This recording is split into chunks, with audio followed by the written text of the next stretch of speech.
तो हम लोगों को करना क्या है, हमको करना ये है कि हम सिर्फ यहाँ पढ़ाई के लिए आए, है ना।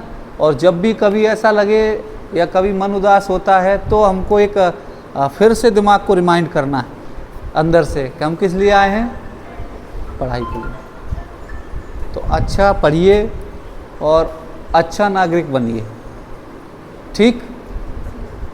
और आप लोगों की कोई क्वेरी हो तो बताओ, पढ़ाई के संबंध में कोई समस्या हो तो बताओ, कोई कन्फ्यूजन हो तो बताओ, कोई जिज्ञासा हो तो बताओ। किस किस की तैयारी कर रहे हैं आप लोग? इसमें यूपीएससी कितने लोग तैयारी कर रहे हैं? नहीं कर रहे हैं, आप कर रहे हो? अच्छा, और पीएससी का?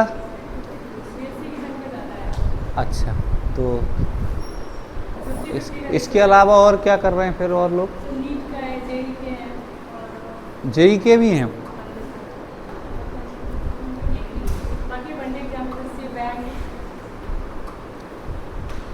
देखो एक बात अच्छी सी बताते हैं आपको कि हमारा उद्देश्य क्या होना चाहिए। पिछली बारी में बहुत सारी चीज़ें आप लोगों को बताया था। एक तो हम जिस जॉब में जाना चाह रहे हैं या जिस दिशा में आगे बढ़ना चाह रहे हैं, हमारा विजन क्लियर होना चाहिए। और हमको ये भी देखना पड़ेगा उसके लिए हम एलिजिबल हैं या अथवा नहीं। अगर भिंड मुरैना में आप जा कर के देखोगे तो वहाँ पे लोग क्या है कि आर्मी की भर्ती बहुत देखते हैं, बहुत ज़्यादा।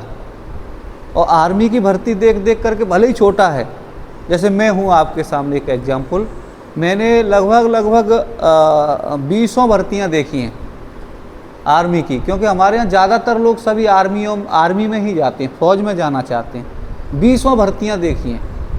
और मैं कभी फिजिकल में नहीं रहा, मतलब हमेशा फिजिकल मेरा आउटस्टैंडिंग रहा।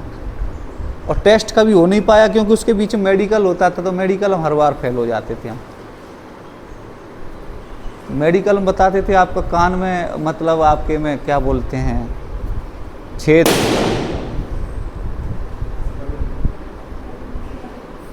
और फिर भी हम क्या है कि वही भर्ती देखते थे आर्मी की।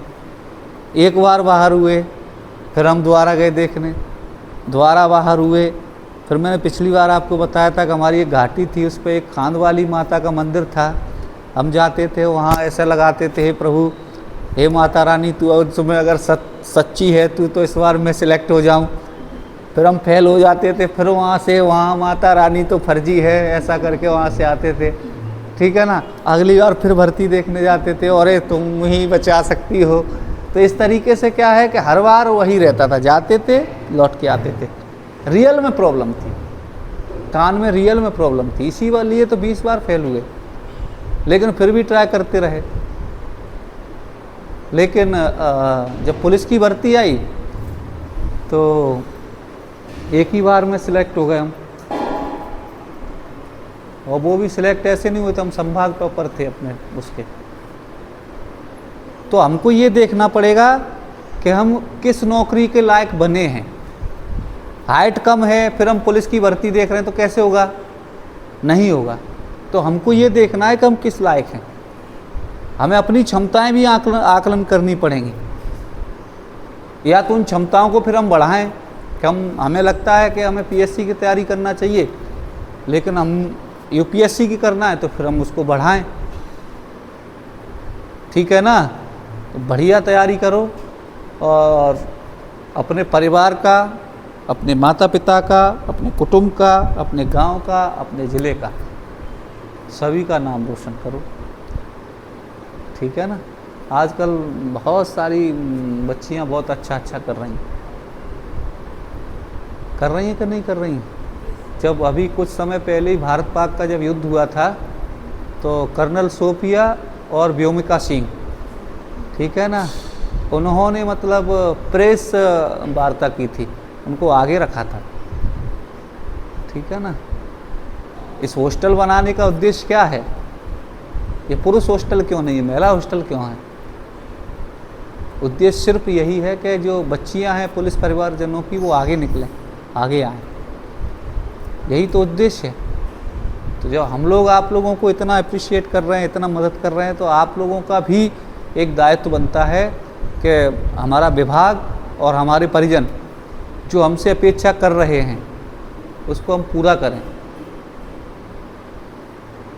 आप यकीन मानिए कि आपका ये जीवन के जो 3-4 साल हैं जो अभी का, ये आपके आने वाले 40 से 50 साल को निर्धारित करेंगे कि आपके 40-50 साल आगे कैसे रहेंगे। अगर आपने अभी का जो समय है उसको अगर आनंद में और मौज मस्ती में निकाल दिया तो निश्चित रूप से ये 40 से 50 साल आपके लिए बहुत जटिल होने वाले हैं। तो या तो अभी आप ये 3-4 साल का सुख त्याग करके और मेहनत करिए, या फिर अभी सुख का आनंद लीजिए और फिर 30 से 40 साल मेहनत कीजिए। ये आप सब लोगों के हाथ में है ना। कहाँ 3 साल, कहाँ 30 से 35 साल, है ना। तो बढ़िया, और आप सब ने इतना अच्छा प्रोग्राम रखा उसके लिए धन्यवाद। मैं आता नहीं तो कितना बड़ा वो हो जाता गड़बड़। तो आ जाओ भाई, कौन कौन लाओ, मैं काट देता हूँ आपका।